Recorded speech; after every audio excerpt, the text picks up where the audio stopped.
Well, as promised, Electricity Minister Dr. Kgosientsho Ramokgopa intends to hit the ground running by meeting all the role players to find a lasting solution to the country's electricity crisis. Power utility Eskom has been implementing the worst rolling blackouts in South Africa on record, leaving households in the dark, disrupting manufacturing and hurting businesses of all sizes. SABC News senior political reporter Samkele Maseko speaks now to the new Minister of Electricity.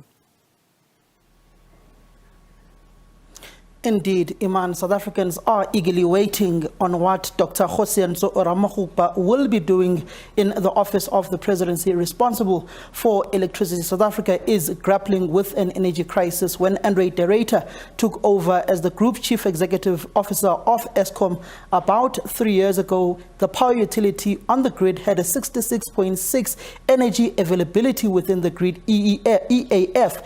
And when he left office, South Africa and Eskom was sitting at 56.2% of energy availability.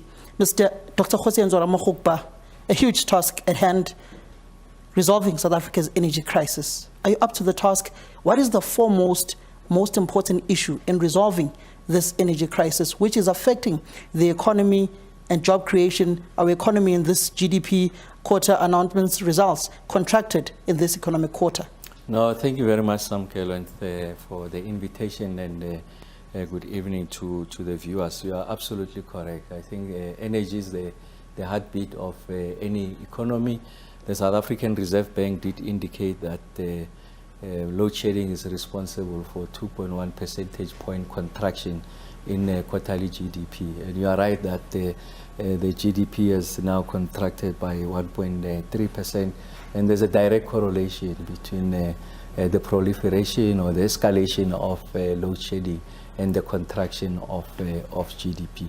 We also know that it's got a direct implication on the lived experiences of ordinary people. So the farmers are battling to irrigate because of load shedding, and that is likely going to, over a period of time, sustained period of time, could have an adverse impact on food security, and that will make the price of food on the aisles to go up because there's very little supply if demand remains the same, and the people will be disproportionately affected, are likely going to be the poor.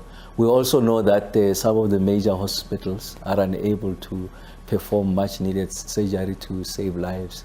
And that's why the Minister of Health has been making the point that some of these health facilities should be exempted from load shedding. The President does make the point to the extent that is technically feasible, and I can expand on that later. And then we also know that small businesses have gone under. When small businesses go under, people lose their jobs. When people lose jobs, it means that as I speak to you, there are many families that are going hungry. So it's a direct relation to load shedding. And we know that also big businesses have to run generators at big costs, and they have to pass on that to the end consumer, and that has got an effect on inflation. Major intersections are not working, so the inefficiency of the network, mobility is constrained, and in some instances you find that the homeless, if you like, vagrants, for lack of better word, they take over intersections. They are really trying to make good of the country just to provide relief to motorists. That can result in accident, and in some instances might result into fatality. So I'm just saying that load shedding is a major problem that requires attention. And I guess that's the rationale that the President applied when he decided that we need someone who has the executive authority, who will have the singular focus on resolving load shedding. And to your point, yes, it's a daunting task. I mean, it will be a height of folly for me to sit here and suggest to South Africans that it's going to be very easy. But I am confident that with the work that we have been doing, even before this assignment in my previous, my immediate past life on investment and infrastructure, invariably we're dealing with a pipeline of projects that come from private sector, and some of the projects that are sitting with Eskom, I'll expand on that. We know that the opportunities are there, also about strengthening the grid, evacuating the electrons, creating incentive on the demand side for rooftop solar, for households and including big retailers, property developers, and creating feed-in capacity, additional incentive for people to feed in. Yes, it's going to be difficult, but I'm more than confident about our ability, and I'll explain what I mean by our ability as we continue. Dr. Ramokgopa, you have just diagnosed the problem which your government, your political party has diagnosed since time immemorial. What are the immediate steps with this new ministry that has been created that are you going to be undertaking in the immediate to resolve the crisis? Give us a 5-point plan that you have in place that when you leave here, this is what you are going to do. Yeah, so there's the energy action plan that the president has unveiled, and by coincidence, it also has got 5 pillars. So the first one is on the what we call the generation side. So if I to use an illustration, so this is the meter, this side is consumption, and this side is how you receive your energy. So anything that sits on this side is about demand, what you need to meet your daily need, to boil water, to take a shower, to run a pool pump, and so on and so forth. So this is your demand to switch on the light. But this demand feeds on the supply. And the supply side, there are multiple players. The dominant player on this side of the meter is Eskom. So we know that Eskom at any given time now can guarantee about 26,000 megawatts. And we know that anything between 4,000 to 6,000 of those megawatts are at the risk of unplanned maintenance. We also know that a scenario is going to play itself out going into winter. Peak demand is going to be about 32,000 megawatts. So if you like this, we must find 6,000 megawatts to resolve this problem. So this 6,000 megawatts means we either increase the generation capacity to get the 6,000 megawatts, or you reduce these demands, because these are the people who are consuming. It's industries, households, it's farmers, it's hospitals, it's schools. So you reduce their demand without undermining their ability to meet their daily needs, without undermining commerce ambition or objective of maximizing profit. Or the third option, which is my preferred option, you do both. You increase generation and then you reduce demand. So what are those plans? In the short term, this is what you can do. We know on the generation side, when you open the show, you say that the energy availability factor has gone down. So essentially, you have bought a car. The car can reach a speed of 100 kilometers per hour, so that you are able to get quicker to your destination. But this car, because it's so old and it has not been maintained, it gets to about 50 kilometers an hour. So you need to replace some components to ensure that it gets to as close as possible to 100 kilometers an hour. So if you have a BMW, you can't go and get parts for Toyota. You go to the original equipment manufacturer. But you must also get an experienced mechanic who knows this car to be able to get the right component. And that's why we are saying we are going to focus on the 81 units in Eskom. And by the way, this we do working with the Minister Godane as the shareholder, the accounting authority, that's the board, and the executive authority, that is the CEO of the company. So the energy availability factor, 2 things must happen there, Samke. The first one, you must return those units that are out of operation. So the car is by the side of the road, you fix it and then it gets into operation. The second one is to ensure that there's increased efficiency on those that are running. So this car is still on the road, but it's at 40 kilometers an hour. We want to ramp it up to 70 kilometers an hour. That intervention, that responsibility sits with the people at Eskom. Because the point must be made, the people who are going to resolve an improvement in the efficiency or energy availability factor is the engineers at Eskom. They must be affirmed for that purpose, and to the extent that they require any form of assistance will resolve that. So if they come back in this plant and say, I need to replace a turbine, I need to replace that instrumentation, but I have to go through the PFMA, it's taking forever, and we can confirm that indeed the problem is the PFMA, then you invoke the provisions of the Disaster Management Act. So those must not be abused. Is a intervention of last resort. So when there's a problem, you don't invoke the provision. So that's, and we have computed in terms of the energy action plan that you can get 5,000 megawatts. The next one is to ensure that there's additional generation outside the ESCOM fleet. Because what National Treasury has done with the fiscal relief to ESCOM in relation to its debt, it says once we free up that capacity for additional investment, you are going to either repurpose the existing plant or spend it on existing repurposing of the plant or improving the energy availability effect.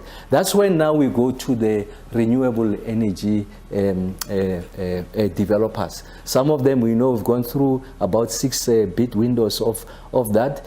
Some of these energy, I mean the projects are up and running, but you can't evacuate, if you like. You can't bring the energy on stream because it's stranded. Remember how the grid is organized in this country. Is that it's in the Mpumalanga. Why is it in Mpumalanga? We're relying on fossil fuels. The biggest deposits of coal of good quality is there in Mpumalanga, so it's closer to source, closer to the mine conveyor belt, so that you undermine the cost of logistics and doing business, and we're able to lift generation. On the demand side is opportunities around rooftop solar solution, combined with the battery storage and also the inverters, so that you, on this side of the meter, I rely my dependence on what gets to be supplied. I generate for myself. For big industry, what they call embedded generation. Rooftop solar is embedded generation on a micro scale. So big mining houses, this side of the meter, they are able to generate their own electricity. We know they are energy hungry. So in a short way, that's how we are going to make those interventions. They appear to be very simple, but they are going to be very complex once we enter the space. But the point I want to make and convey to the South African public is that it's not just doable. We are going to do it. We are going to reduce both the regularity and intensity of load shedding as directed by the president, and working with the people and players in the energy ecosystem in this country.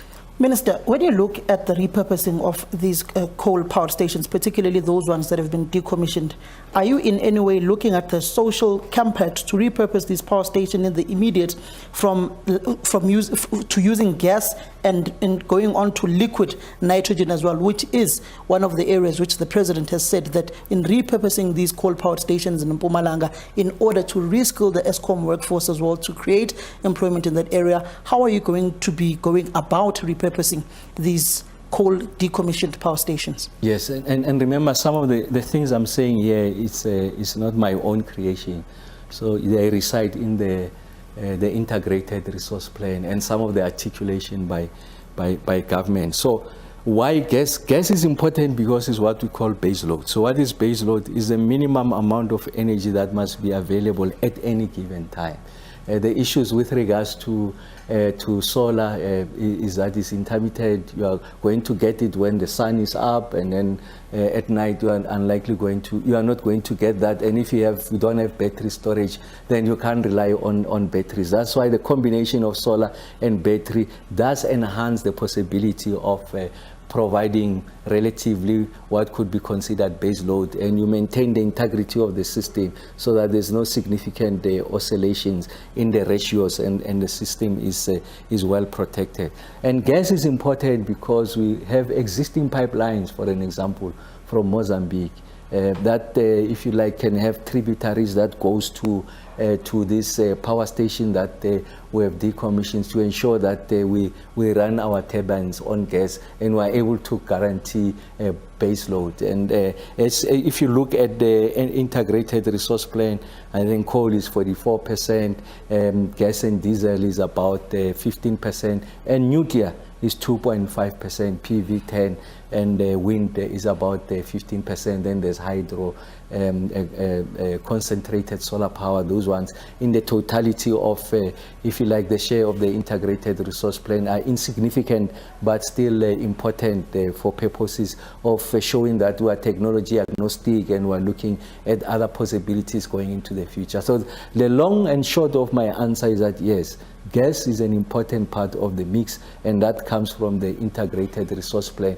And of course, to evacuate that energy, you already have existing infrastructure in the form of the grid, so you can get it to where you want to get it to without significant investment in the grid capacity. Brings me to my next questions, Minister, particularly on the issue of diesel. ESCOM in the past financial year burned 14.7 billion rands through gas turbines, open cycle turbines. cycle. In the previous year, when Enrique Derrida took over in 2020, Eskom burnt 7.5 billion rands for open gas circle turbines. You said you would be engaging with the Minister of Finance, trying to get money and use it to procure emergency diesel whilst the old Eskom fleet is being refurbished, the turbines. Are you still looking at engaging the minister? And how much are you willing to spend in a financial year looking at the black hole that Eskom has become in burning gas turbines? Yes, so a bit of context so that we get to understand how you get there. So there's a correlation between the deterioration of the energy availability factor and the increase in the open cycle. That is diesel. It's precisely because it wants to offset the deterioration in the energy availability factor. So your best chance of undermining any significant and exponential spending on diesel is to ensure that you rectify or address the energy availability factor. And that's why those solutions are to be found at the plant level. And of course, I mean, if this deterioration happens, for you to protect, if you like, the system, if it means that you are going to ban diesel, you are likely going to ban diesel because the cost of not banning diesel can be catastrophic. So you don't want to get to higher levels of load shedding because we know that the cost of unsaved energy to the economy is about 500 billion rands per annum. It's a computation that was done by some of the leading firms in the country. So you've got an option in the worst case scenario.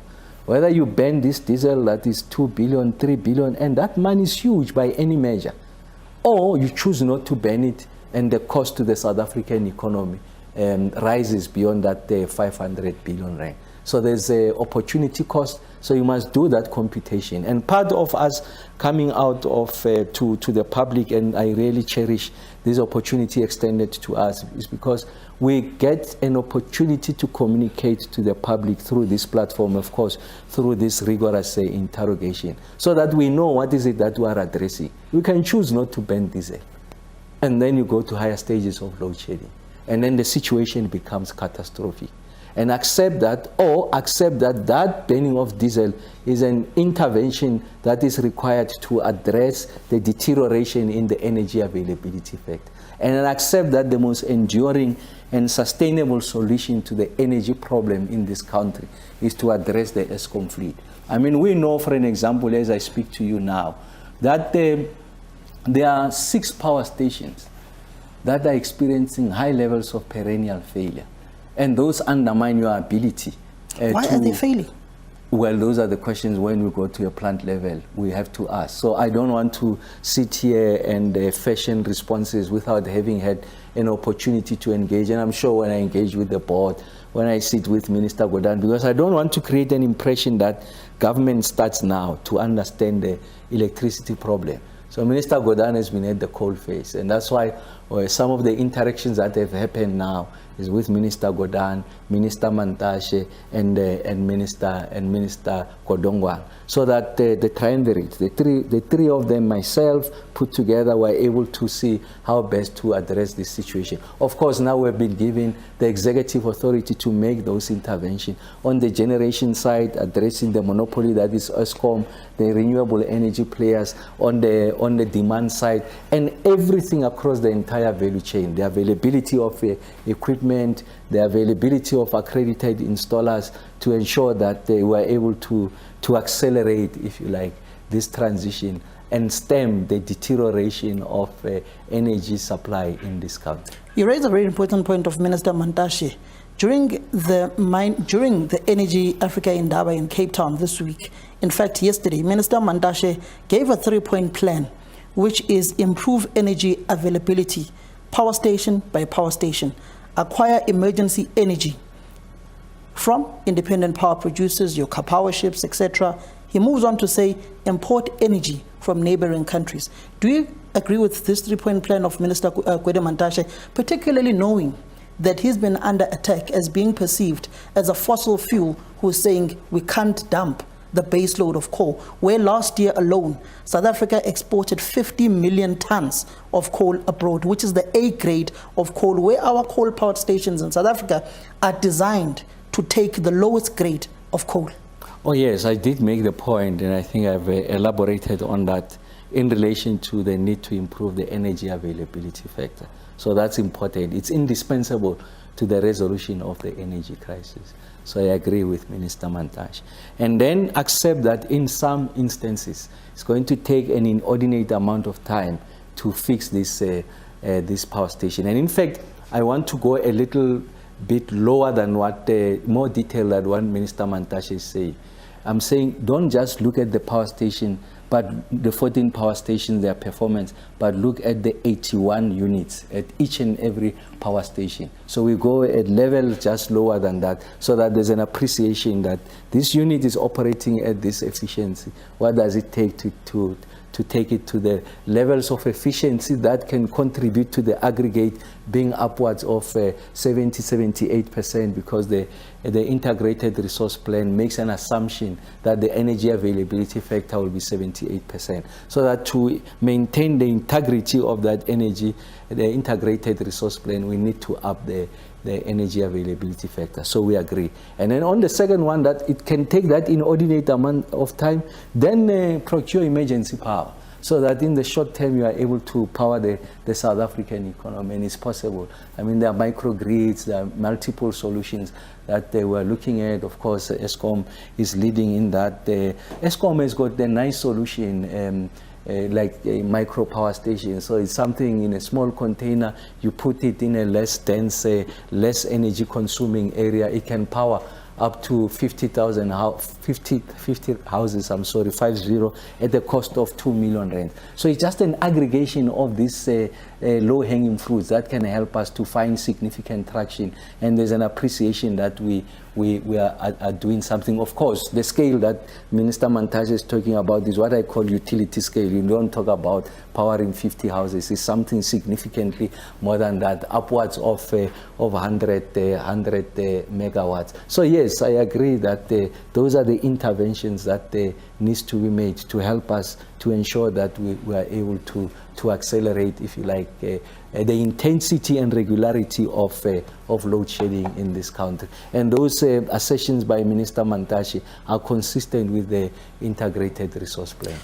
Your governing party is stuck between the left and the liberals. For instance, when you look at the president, he could not take energy.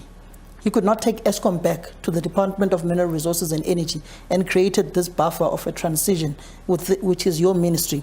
When you look at South Africa's energy trajectory, particularly when you look at the Just Transition Program, the former Eskom Group Chief Executive Officer, Andre Tereta, said the governing party wants to eat fraudulently through the Just Transition process, but also you've got a minister on the other hand who's saying we can't dump fossil fuels. Where are you more aligned to in this most powerful ministry right now in the presidency responsible for electricity? Are you more inclined to coal or more inclined to renewable energy, particularly as you engage with the private sector? I saw you engaging with Business Unity South Africa today, and what are they promising and bringing to the fore? Well, I am in favor of the integrated resource plan. And let me just say the following. So the integrated resource plan says the share of coal is going to be about 44%. The share of PV about 10%, wind 15%, gas and diesel 15%, nuclear 2.5%, and then you have hydrogen. You have nitrogen gas. You have a concentrated solar power and hydro as some of the complementary, if you like, technologies. So there is no conflict the way I see it. So coal is part of the mix. Solar PV is part of the mix. And battery storage, I think, is about 15%. Is also part of the mix. So, I mean, it depends where the person is. Everything that we do is within the parameters of the integrated resource plan. And of course, in future, there's opportunities with regards to green hydrogen. And the only reason that's not part of the energy mix is that we must answer 3 questions. what is the demand and where is the source and what is the unit cost. And we know that there is a technology that is still maturing, but there's significant opportunities going into the future. I don't want to be drawn into that political conversation on whether there's a case or not for electricity at the ministry. I'm just transfixed on the resolution of the load shedding. And I did make the point that I've already had that conversation with my peers there. And there's an appreciation that there must be a singular laser focus on the resolution of this problem. And one of the things that I think I'll bring into the equation is my personal relationship with all three of them. Genuinely honest relationship. We've built them over a period of time. Minister Godan, when I was the mayor of Tshwane, he was a Minister of Finance, significant amount of interaction. Minister Mantache, when I served as the chair of the ANC in the region of Tshwane, was the SG coming to this place, trying to build the organization. Minister Godongwana, more recently as the chair of the DBSA, and me running the investment and infrastructure office. So there's an appreciation that we must resolve the electricity crisis. Load shedding is the single most potent danger to, if you like, the stability of this country, its interest in the future and posterity. So it's important that we put everything aside and focus on the resolution of this problem. And I'm more than confident that they'll bring their weight to bear in helping us to resolve this problem. Corruption. Mpumalanga is the heartland of South Africa's coal generation. Most of our coal power stations are within that province. Eskom loses about R1 billion a month from gangs whom sabotage, allegedly, the conveyor belts that transport coal to these power stations. How are you going to deal with those criminal networks within the power utility that not only steal and get illegal contracts through destroying these conveyor belts, but also are procuring alien equipment to fix this old coal-powered fleet? The main issue, corruption at Eskom. Well, I neither have the capacity nor the mandate to address the issues of corruption. And I think that working with law enforcement agencies, they must come to the party and address those. But also the point I want to make is I can't speak of corruption in aggregate terms. I did say that there are multiple power stations at Eskom. And of course, working with Minister Godan, I'm sure he would have documented some of those experiences. I'm confident the leadership of Eskom at the level of the board and management. And I'm sure that this corruption has got multiple manifestations. When you move from one plant to the other, manifestations across the value chain, it takes different forms. So I can't sit here and say there's corruption. Because the last thing I want to do is to come into the space and when I go to the plant level, accuse the hardworking, the many hardworking, professional, committed patriots that are working for Eskom. You get there, there's corruption. I'm getting there, of course, with the Minister Godan, reaffirm our confidence in their professionalism, reaffirm our support to them, and ask of them to continue to dedicate themselves to the resolution of this problem and indicate to us what are those problems that they are encountering. And in the course of that, all of these things will come to the surface. Of course, it will not be on the first encounter. There will be a better appreciation of what are the pertinent problems, the problems that are obtaining there. But I think it's very defeatist that you enter into the space, the first statement I'm saying, these people are corrupt. The first statement I'm making is that working with the people of Eskom, the employees across the entire levels of Eskom, working with the private sector, the resource mobilization fund, 100 million rands today, big story, that the private sector has made available to support our work. You know that there was a distraction by some voices to say the ministry will cost 38 million rands per annum and all of this. Business has come to the party, understanding that we need significant amount of expertise, and say to us, what is the kind of expertise that you need? Here's a pool you can tap from, but how we acquire those skills is going to be transparent and ensuring that we are accountable how we use this money. And the point I'm making is that for anyone to succeed, at least this is my philosophy, so I'm not suggesting that is universal, is that for me at any position to succeed, I need to work with those who know better than me. And in that way, we'll be able to resolve this problem. And it will be a height of folly as an engineer, having majored in hydraulic structures and road construction, to suggest that I'm going to build a power station.